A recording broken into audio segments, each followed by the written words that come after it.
Behind the scenes, Wayne Samuels has spent nearly 3 decades building the careers of artists and entertainers in the music industry, and to the day continues to use his expertise in business to expand on a vision that only promises to keep growing and helping artists in their journey for success.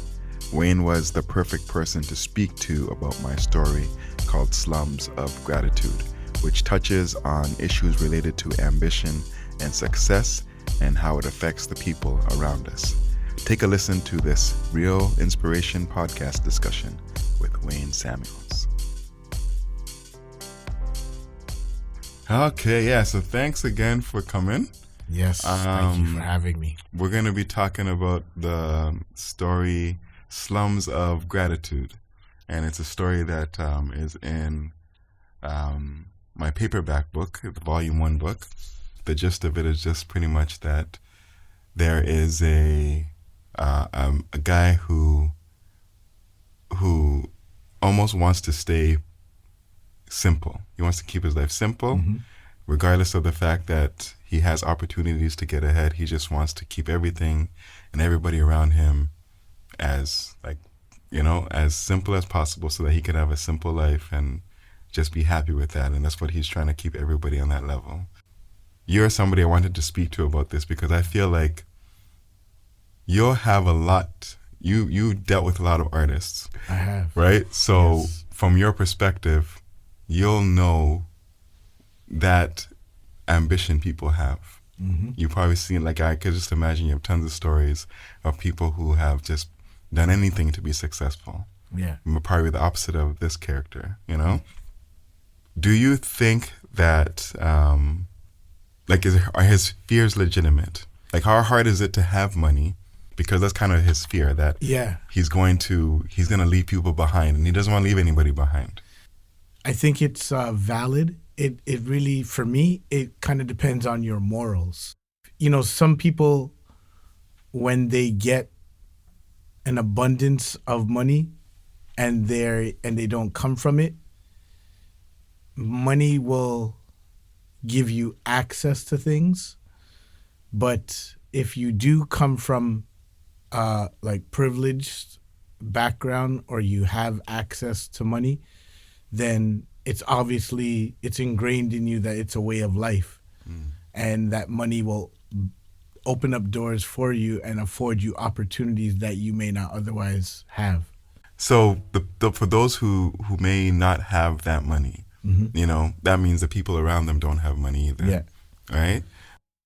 When you are a person who has that opportunity to have money, or have not even just not just money, just any type of success, you're growing, how do you think it affects the people around them? And is it something that is, like I was saying in this story, it's a legitimate fear of his almost, that he's going to leave people behind and he doesn't want to leave them. He likes that he's able to just not have to think about what do people think of me, and the people around them start to come. Change. Yeah. Yeah.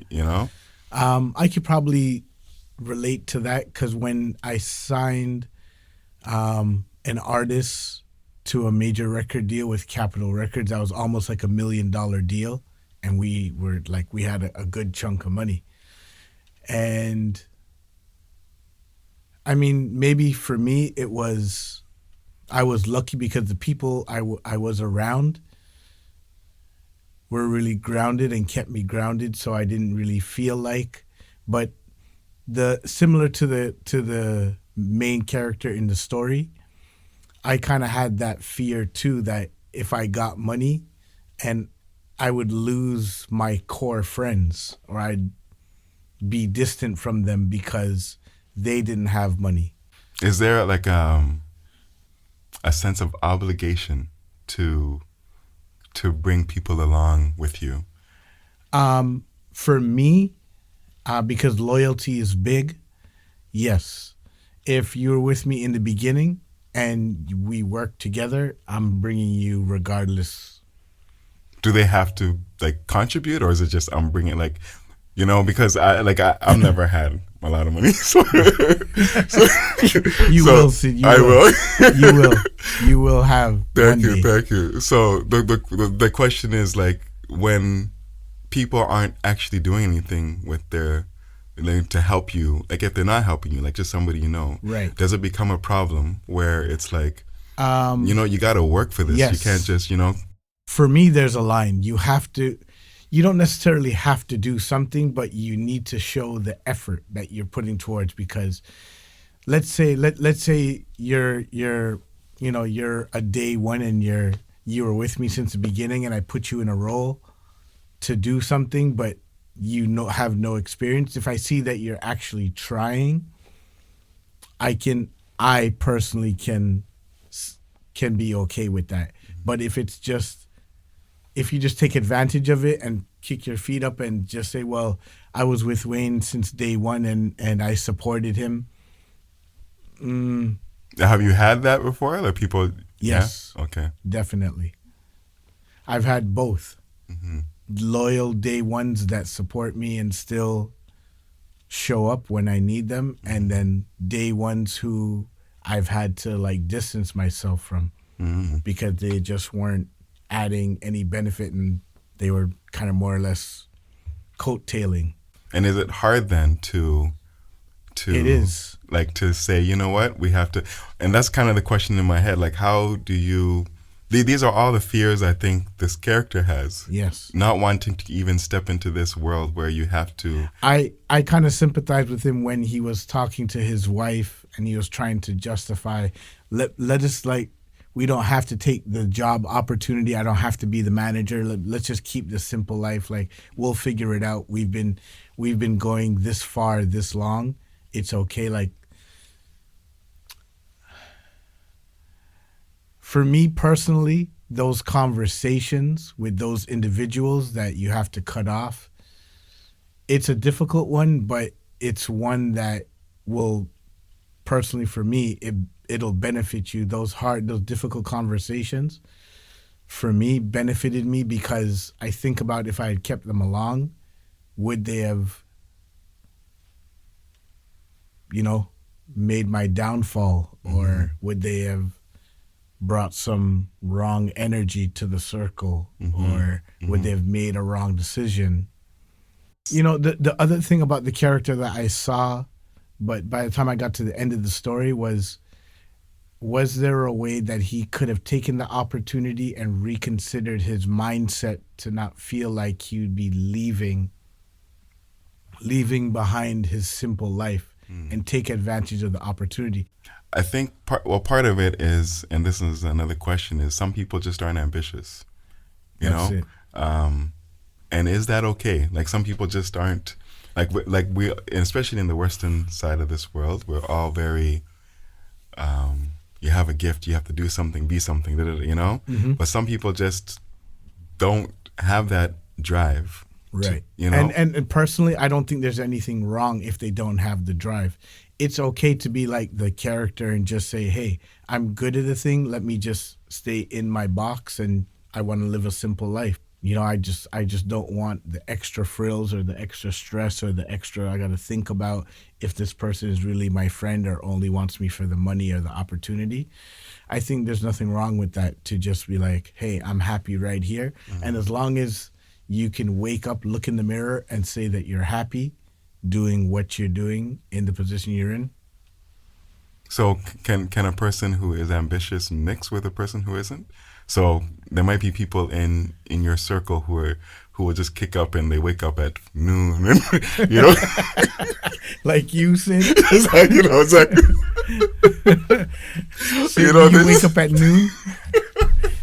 Listen, all you listeners out there, just so you know, Sid wakes up at noon. Oh yes,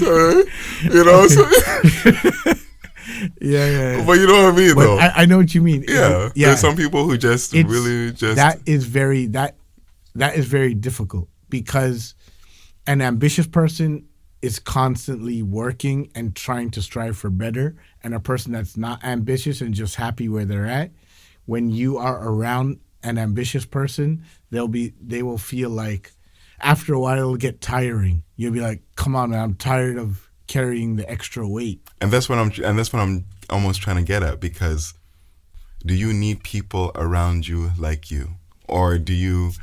And if Because I'm an ambitious person, I like to have forward thinking, exciting people that are excited and passionate, just like me, around me, because that energy is infectious, right? You feed off that energy. If you've ever had to be on a journey by yourself, it's good to have those people around you who can provide you with inspiration and motivation when you're depleted or you may not feel motivated. so, in a sense, you kind of are saying the people who just aren't ambitious, they have something like, so there's this character. There is something. I don't want to say there's something wrong, because even when I was writing it, I was thinking, I was trying to get in his head, because anytime I write these characters, I'm like, what is this guy thinking? And I have to figure it out. Well, for me, in my interpretation of if I was to get into the main character's head, I think he was afraid of I think he was fearful of losing what he felt close to, what his heart felt close to, and that was to his family and his girlfriend and his friends and his lifestyle. He didn't. I think he was fearful that if I tried to move up, I would lose that. Maybe now that we're talking about it, I think maybe my parents might have felt that way. Because my parents are just, simple mom and dad, blue collar workers, work hard to save, support their family and kids. And I when I read this story, I thought about them and I was like, I wonder if mom and dad had a chance to, live a better life through an opportunity, would they have taken it? Because, a lot of their friends, much like this character in the story, were, in the same environment and same predicament of just kind of blue collar workers.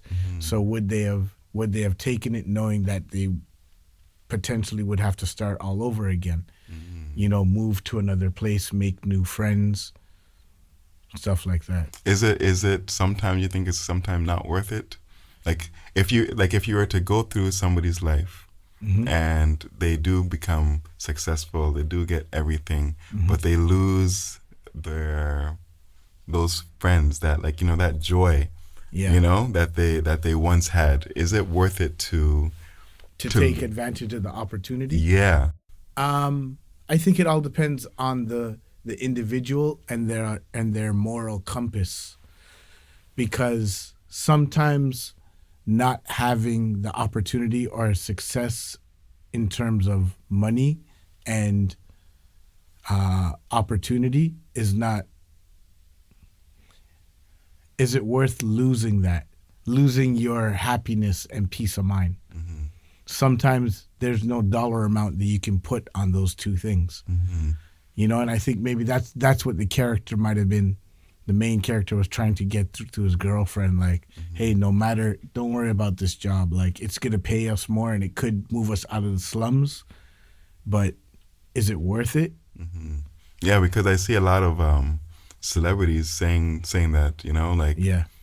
the celebrity that they have and all, it's just like it doesn't mean anything, and it makes me wonder, like, what are we missing? And then you look at some of the things that they do to become successful. They have to give up a lot of themselves. You know what I mean? Yeah. So it's a the journey to success is not easy, and it's entrepreneurship is one of those things where it's a lonely job.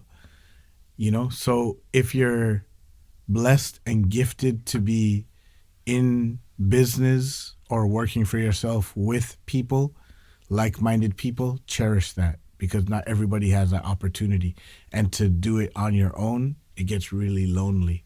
And then when you get to the stage where you do get an opportunity, you then start to think about these other things. Like, I am now afforded this opportunity, but who wants to enjoy it alone? Do you, like, for you, do you ever think back of some of the people you've had to kind of break away from? Mm-hmm. And do you think maybe I should reconnect with that person? Yeah. As I'm getting older in life, and I'm reaching new plateaus and new opportunities, I think about people that I've had to leave, and I just reach out to see where they're at, see how they're doing. Because genuinely, even though they couldn't come this far with me on the journey, I still respect and love them all, because they all played a part in my journey to get to where I'm going, and I respect that. Mm-hmm. So I do check on them, and I wonder. But the one thing that I can't do is I can't force you to believe or be passionate about something and put the work in. You have to want it as bad as me, or show me that you're going to put the work in. Mm-hmm. If not, then it is what it is. It's part of the thing. Like it's what motivates people too, I guess, you know? Mm-hmm. Do you think that some people just need a certain, like, because even with the main character, like all the characters in the story, Yeah. sometimes is it just people just need something to motivate them? Like even people, like I was saying before, who are just like not ambitious. Uh-huh. Are they not ambitious because they don't know what they're supposed to do, or is it really that? It could be that, and it could also be on the other side of the spectrum, that maybe they need to find what they're ambitious about, what they're passionate about. I believe we're all put on this earth for a purpose. You just need to identify what your purpose is. Mm-hmm. And once you identify what that purpose is and you can live in it, then it doesn't matter how much money you make. You should be able to wake up and live in that purpose. Mm-hmm. Mm-hmm. Closing words that I think are perfect for this discussion, to note that we all have something to offer. We just need to figure out what that something is. I would like to thank Wayne again for joining me in the studio, and I hope any of you who hear this will be able to use some of the insight in your own walk of life. If you are interested to read the story that is related to this conversation, it's in my paperback book, The Akoa Parables Volume 1. You can go to www.akoa.com to buy today. Thank you again for listening, and I'll look forward to doing this again.